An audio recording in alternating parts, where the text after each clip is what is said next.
Perdí a mi familia por un deseo que no supe detener. Estar casada con una doctora no es fácil. Gustavo lo sabe y yo lo sé.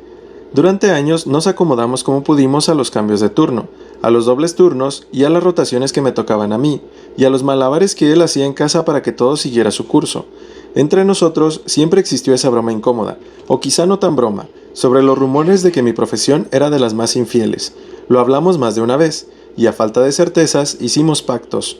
Si yo cometía el error, él asumiría la custodia principal de los niños, la casa y la pensión mientras resolvíamos todo lo urgente.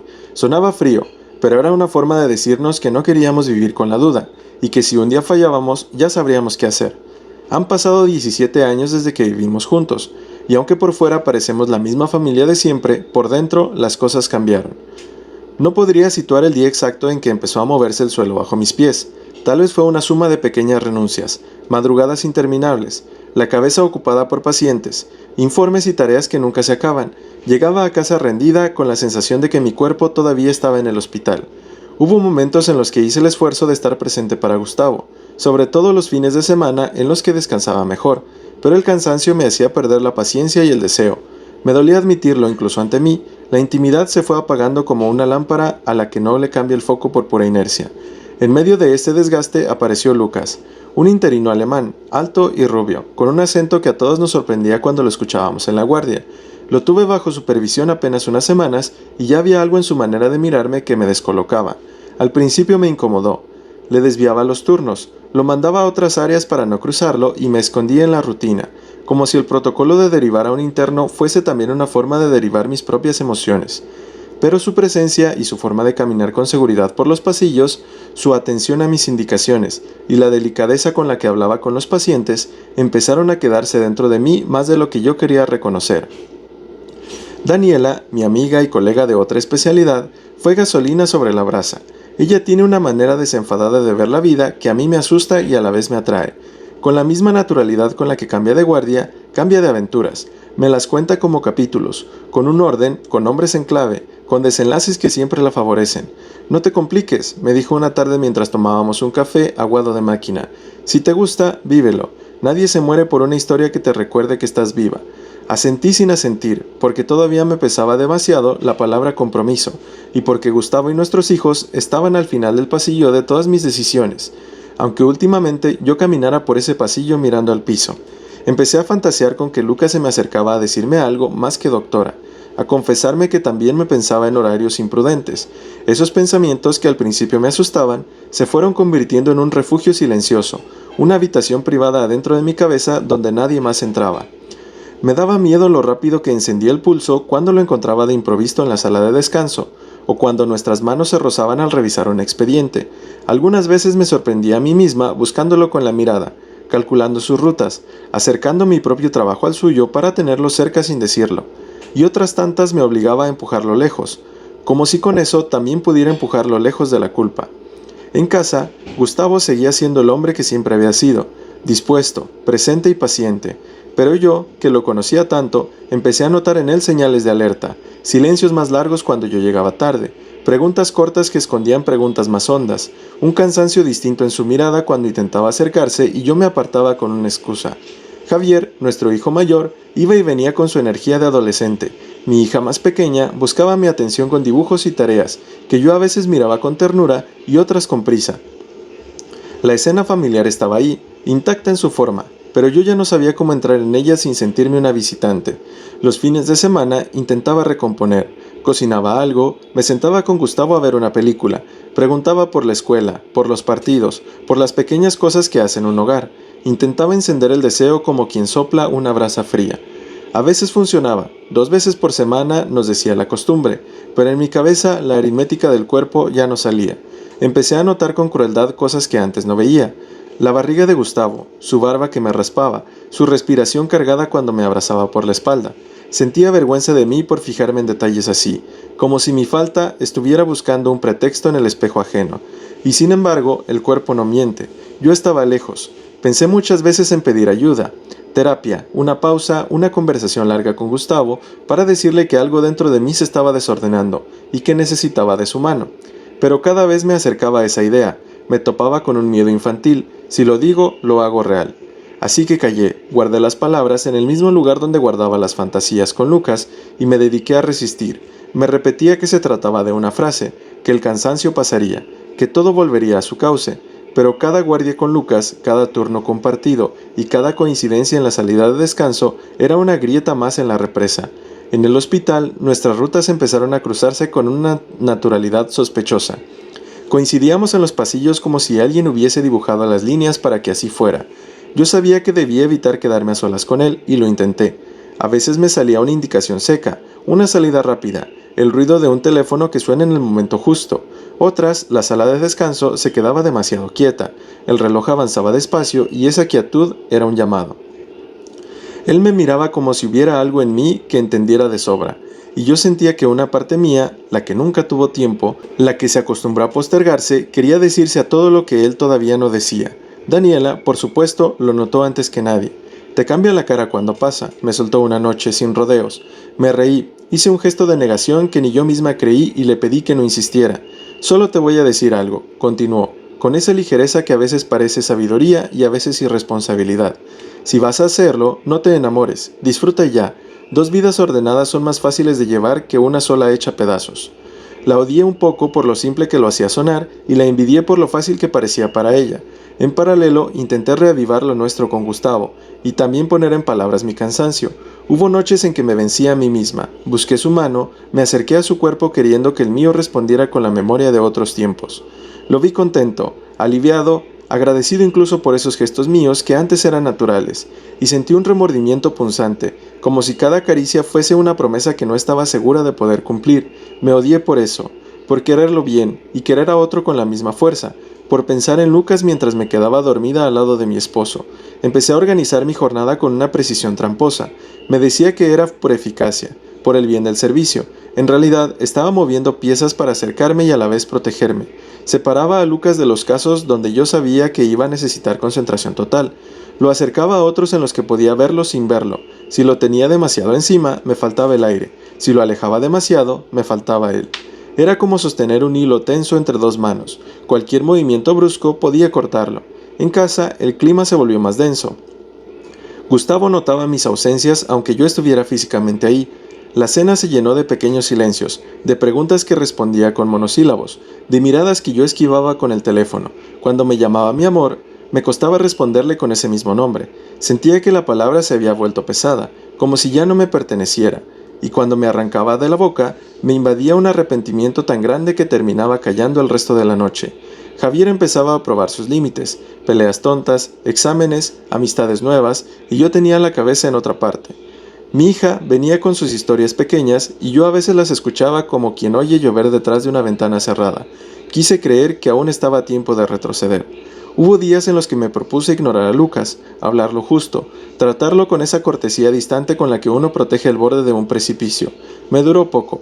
Bastaba verlo sonreír para que el suelo se moviera. Bastaba que me dijera, «¿Revisamos esto, doctora?», para que quisiera responderle por su nombre, para que me temblara el impulso de decirle que lo estaba pensando todo el tiempo.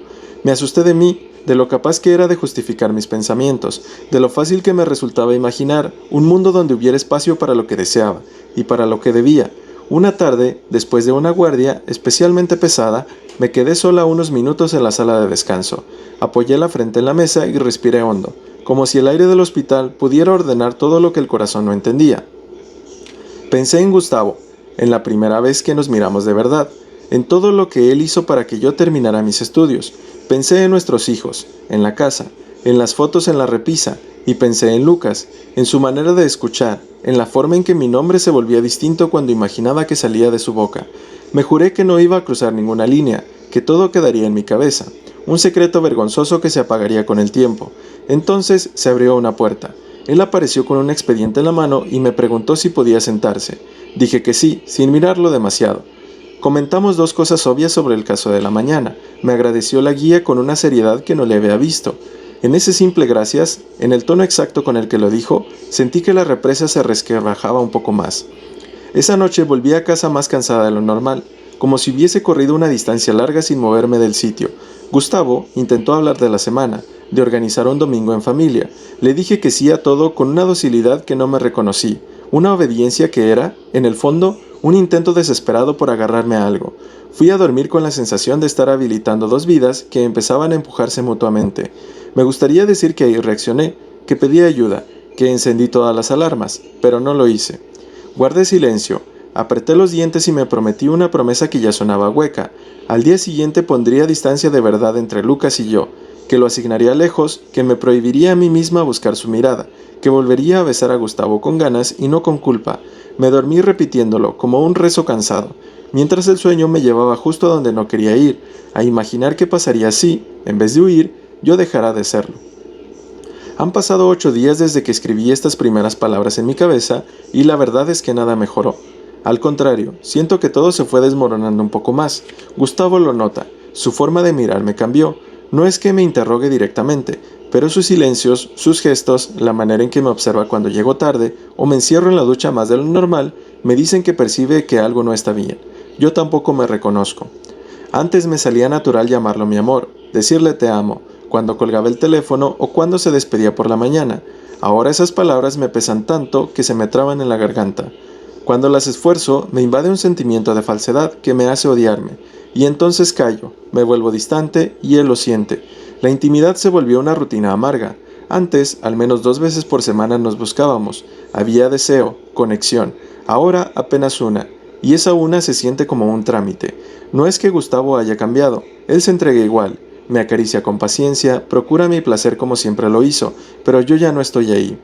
Me distraigo, pienso en otras cosas, incluso en defectos que nunca le había notado, su barriga que creció con los años, su barba que me raspa la piel, sus ruidos al respirar. Son detalles crueles, lo sé, injustos, porque él sigue siendo el mismo hombre de siempre, pero cuando una se enamora de otro, nada de eso importa.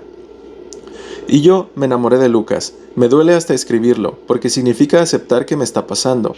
Mi corazón late por él, no por Gustavo. Y aunque lo niegue en voz alta, en silencio vivo pendiente de cada gesto suyo en el hospital. Cuando habla, cuando sonríe, cuando me mira con esa intensidad que me hace sentir expuesta, vulnerable, deseada. Esos instantes se me quedan en la piel durante todo el día. He llorado mucho, en mi auto camino a casa, escondida bajo el agua caliente de la ducha o mirando las fotos de mi familia en el teléfono. Le pido perdón a Gustavo en silencio por dejar de amarlo. Le pido perdón a mis hijos por la madre ausente que se está convirtiendo en otra persona. Pero al mismo tiempo, siento que no puedo detener lo que ya empezó. Intenté alejarme de Lucas, le asignaba otras tareas, buscaba excusas para no cruzarnos tanto, pero era inútil. Apenas lo tenía lejos, lo extrañaba. Necesitaba escucharlo, sentir que estaba cerca, y cuando lo tenía frente a mí, me bastaba su voz para sentirme viva de nuevo, como un adolescente que descubre el amor por primera vez. Es humillante reconocerlo a mis años, con todo lo que tengo construido, con una familia entera dependiendo de mí. Daniel insiste en que lo viva sin remordimientos, me dice que soy una reina, que me merezco sentirme así y que lo disfrute lo que pueda y ya, que el matrimonio es una estructura que, tarde o temprano, termina crujiendo bajo el peso de la rutina. Yo escucho sus palabras como si fueran un veneno dulce, me reconfortan en el instante, pero luego me dejan un sabor amargo, porque sé que lo que me ofrece es una salida que no tiene retorno. No quiero perder a mi familia, no quiero imaginar a Javier y mi hija mirándome con reproche, culpándome de haber herido a su padre. No quiero un divorcio, no quiero un futuro donde Gustavo críe a mis hijos sin mí, pero tampoco quiero seguir viviendo esa vida en la que me siento apagada, marchita y distante. Lucas me devolvió una chispa que yo creía perdida, y eso me da miedo. Porque sé que si cruzo la línea ya no habrá vuelta atrás. Cada día me convenzo de que puedo resistir, cada día me digo que no voy a caer, pero también cada día esa voz se escucha más débil, y en el fondo siento que la caída es inevitable. Solo habían pasado 3 días desde mi última confesión interna cuando la realidad de mi familia me golpeó en la frente. Aquella tarde, al llegar a casa, Gustavo me esperaba en la sala con el ceño fruncido. Tenía esa expresión que me inquieta, la que usa cuando algo grave ocurre y necesita que yo esté ahí. Natalia, Javier se agarró a golpes con un compañero en la escuela, me dijo con la voz tensa. La directora nos citó mañana a las 9, quiere que estemos los dos. Me quedé paralizada. ¿Cómo que Javier se peleó? Pregunté tratando de asimilarlo. ¿Dónde está él ahora? Castigado en su habitación, pero necesito que mañana vengas conmigo, es importante. Sentí un nudo en el estómago. Gustavo, ¿sabes que no puedo? Tengo una cirugía programada en la mañana. Él respondió, no solo es tu hijo, Natalia, es nuestro hijo. Te necesitamos ahí. Deja que alguien más se encargue de esa operación. Ya te dije que no puedo. No voy a faltar por una tontería como una pelea de adolescentes. La cara de Gustavo cambió. Vi en sus ojos un cansancio que nunca antes había visto. ¿Tontería, Natalia? Hace mucho que no haces nada por esta familia. Apenas cenas con nosotros. No preguntas a los niños cómo les fue en el colegio. Eres como un huésped que solo pasa a dormir. Algo dentro de mí estalló. ¿De qué hablas, Gustavo? Hago todo lo que puedo por esta familia.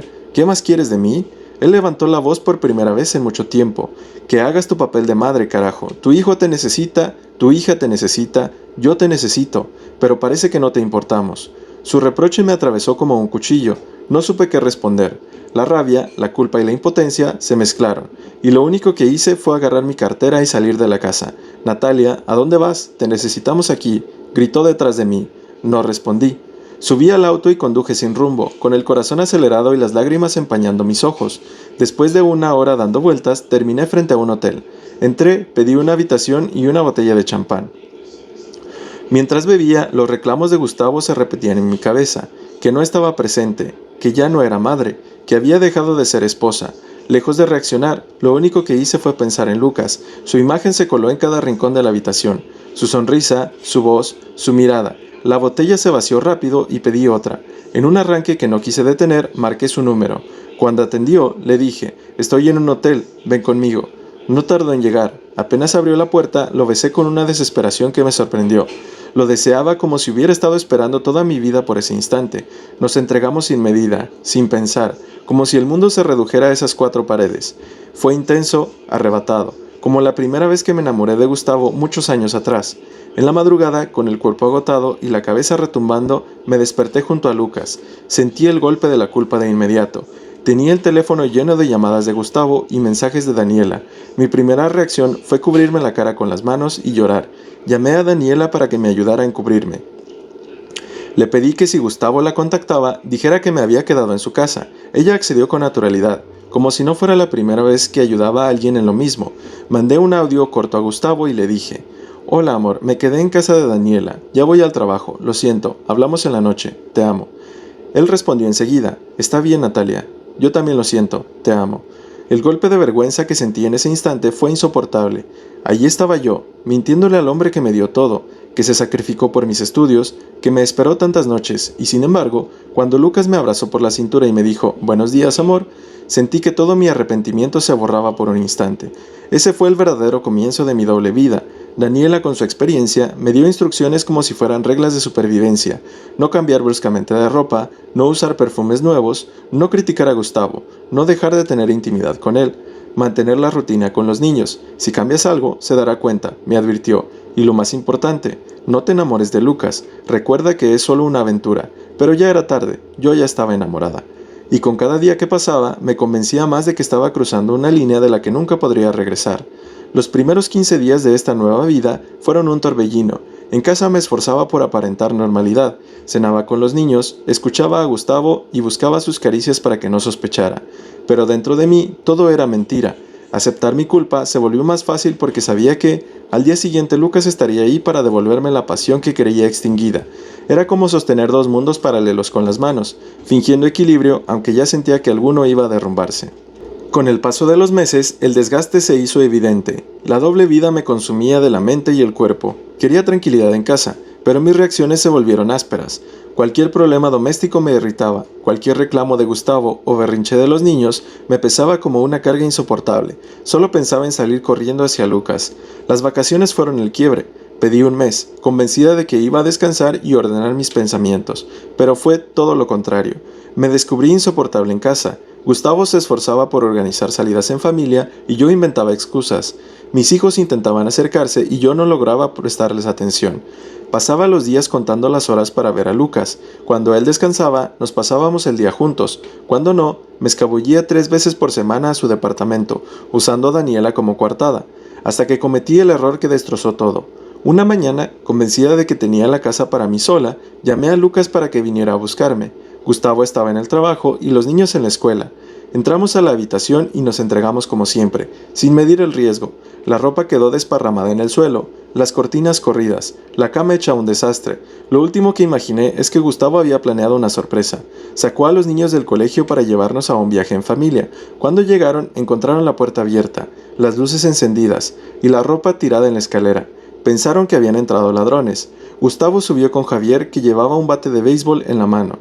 Apenas escuché la puerta abrirse y vi el rostro de mi esposo al descubrirnos en medio del acto, todo fue un caos. Gustavo se lanzó contra Lucas con furia y Javier, horrorizado, también se abalanzó sobre él. Intenté separarlos, pero lo único que logré fue recibir una bofetada de Gustavo, que me lanzó a la cama. Los gritos atrajeron a los policías, que ya habían sido llamados, pensando que era un robo. Cuando entraron, la escena era insoportable. Mi esposo golpeando a mi amante, mi hijo llorando y lleno de rabia, yo desnuda cubriéndome con las sábanas. La humillación se volvió pública en segundos. Los vecinos estaban afuera, mi hija lloraba en la calle y la policía nos llevó a todos a la delegación. Ahí tuve que explicar, entre sollozos y vergüenza, que no era un ladrón, sino mi amante. Vi a mis padres entrar y abrazar a Gustavo y a Javier como si fueran su propia sangre, mientras me miraban a mí con desprecio. Mi madre se me acercó apenas para decirme: «Tu padre jamás volverá a hablarte». Y cumplió. Al volver a casa esa noche, me enfrenté a un Gustavo silencioso, con los ojos rojos llenos de rabia y dolor. Le pedí hablar, intenté explicarle mi crisis, mi cansancio y mis dudas. Él me lanzó un adorno contra la pared y gritó: «Mentira, todo este tiempo fingiste solo para cubrir a tu amante. ¿Cuánto tiempo llevas con él, Natalia?». No supe qué decir, bajé la mirada rogando que parara, pero él no se detuvo. Subió a la habitación, tomó mi celular y lo desbloqueó. Cuando leyó los mensajes con Lucas, su rostro se transformó en algo que jamás olvidaré: asco, traición, furia. «Eres una traidora miserable», escupió. «Quiero que tomes tus cosas y te largues. Mis hijos no volverán hasta que no estés aquí». Sus palabras fueron sentencia. Mi matrimonio, mi hogar y mi familia, todo se desmoronaba en un instante. Pasé horas recogiendo ropa entre lágrimas, rogando una oportunidad y pidiendo a Dios que me diera un segundo de gracia. Gustavo no me escuchó. Me dejó sola con mi vergüenza. Esa noche me fui a un hotel con Daniela, que intentaba consolarme. Terminé en una clínica, medicada, después de un colapso nervioso. Pasé 2 días dormida. Cuando desperté, ya todo estaba decidido. Gustavo no me daría otra oportunidad. Javier no me perdonaría y mi padre había cortado todo lazo conmigo. Había destruido mi vida con mis propias manos. Los días posteriores fueron un vacío difícil de descubrir. Daniela me llevó a su casa y me convenció de pedir una licencia en el hospital. No podía volver en ese estado. Aún así, sabía que no podía esconderme para siempre. Tarde o temprano, las habladurías se extenderían por los pasillos, que la doctora fue descubierta con un interno, que la policía tuvo que intervenir y que su esposo la echó de la casa. Y así fue. Cuando regresé, Lucas y yo apenas nos mirábamos. Ya había empezado una relación con una enfermera y esa distancia me confirmó lo que yo ya sospechaba. Lo nuestro no tenía futuro. Gustavo fue aún más contundente. Un mes después recibí los papeles del divorcio. Como habíamos firmado un contrato de derecho común, no hubo mucho que discutir. La custodia principal de los niños, la casa y la pensión quedarían en sus manos. No tenía fuerzas para oponerme. Firmé con lágrimas en los ojos, consciente de que estaba entregando lo más valioso de mi vida. El vínculo con mis hijos se quebró. Con Javier fue imposible. Su mirada me atravesaba como un cuchillo. Decía que no podía olvidar lo que había visto, que yo lo había traicionado tanto como a su padre. Mi hija menor, más inocente todavía, respondía a mis llamadas, aunque cada vez con menos entusiasmo. Me contaba de la escuela y de algunas cosas pequeñas, pero siempre había una barrera invisible entre nosotras. Intenté acercarme asistiendo a sus actividades, pero me encontré con la nueva realidad. La mujer de Gustavo estaba ahí, presente, ocupando el lugar que yo había abandonado. Una tarde, en el supermercado, las vi juntas, mi hija tomada de la mano de esa mujer, sonriendo como si fueran madre e hija de toda la vida, y ella embarazada. Aquella imagen me partió el alma. Corrí al auto y lloré como si me arrancaran el corazón. Abrí un consultorio con Daniela para intentar empezar de nuevo, pero el trabajo no llenaba el vacío. Tenía tiempo de sobra, pero no tenía una familia a quien dárselo. Mi vida se redujo a consultas, silencios y llamadas que a veces eran respondidas con frialdad, y otras no lo eran en absoluto. Gustavo rehizo su vida más rápido de lo que jamás imaginé. Vivía en la misma casa donde compartimos 17 años, ahora con otra mujer y su hija pequeña. Me enteré por mi propia hija que hablaban de casarse. Ese golpe me dejó sin aire. Pasó 1 año desde aquella noche en que todo se vino abajo. Yo sigo atrapada entre el arrepentimiento y la impotencia. Me repito que todo es culpa mía, que fui yo quien abrió la puerta al desastre. Y es verdad. No hay justificación posible. Lo que más me duele es haber perdido la confianza de mis hijos. Puedo aceptar que Gustavo nunca me perdone, que rehaga su vida y me olvide, pero saber que mis hijos crecieron con el recuerdo de su madre como una traidora es insoportable. He intentado pedirles perdón de 1000 formas, con lágrimas, con cartas, con promesas, pero sé que eso no basta. Ellos tendrán que decidir si algún día me vuelven a dejar entrar en sus vidas Pero hoy, mientras escribo esto en mi mente como si fuese un último desahogo, acepto que ya no hay marcha atrás. Gustavo y mis hijos siguen avanzando como si yo nunca hubiese existido. Yo vivo con el castigo de haber cambiado un hogar por una fantasía que me devoró. Sé que no merezco otra oportunidad, lo único que me queda es aceptar mi soledad y cargar con este peso. Perdí lo más importante que tenía por un deseo momentáneo, y ahora, por más que quiera retroceder, ya es tarde. Este es mi final, un final que yo misma construí paso a paso, con cada decisión equivocada, y aunque duela hasta los huesos, sé que tengo lo que merezco. Pues esa es la historia. Está fuerte, ¿no? Pero, pues bueno, al final las decisiones que cada persona toma tienen consecuencias y en esta ocasión, pues ella tuvo sus consecuencias. ¿Tú qué opinas? Déjame en los comentarios. Nos vemos en el próximo video. Hasta pronto.